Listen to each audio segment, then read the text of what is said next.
My name is Eadric, a mason by trade. I've always had a knack for stonework, though my life has been far less steady. One day, a royal messenger arrived in our village with a summons. King Aethelstan had heard of my skill and requested me to assist his chief architect, Master Tomas, in building walls and bridges. The king promised land and wealth for my service and inheritance for my family. I accepted eagerly, though I feared my weakness for drink might undo me. "This is our chance, Eadric," said my wife, Aedwyn. "No more hunger, no more cold nights." Aedwyn, though no stranger to world living in her past, had steadied herself since our marriage. She feared my habits would ruin this opportunity.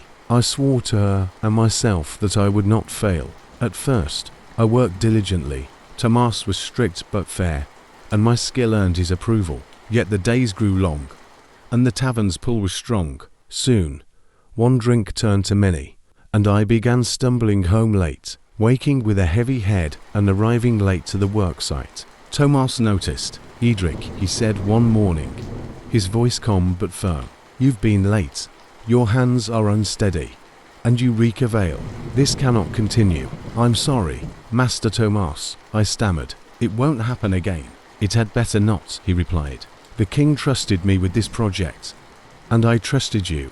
Don't make me regret it." That evening, Aedwyn waited by the fire, her expression grave. "Tomas spoke to you, didn't he?" she asked. I nodded. "He warned me." Her voice softened, though her worrying was clear. "Eadric, this is more than a job. It's our future land, wealth, a life we've dreamed of. Don't throw it away." "I know," I said, though doubt gnawed at me. I vowed to change. For a time, I worked harder, avoiding the tavern and arriving early. Tomas noticed the improvement but said little. Still, temptation lingered. One night, I gave in. As I stumbled home, Aedwyn waited by the door. "You've been drinking again," she said quietly. "Just a little," I muttered. Her voice sharpened. "I've done things I regret to survive, Eadric, but I stayed strong for us. You must do the same." Her words stayed with me.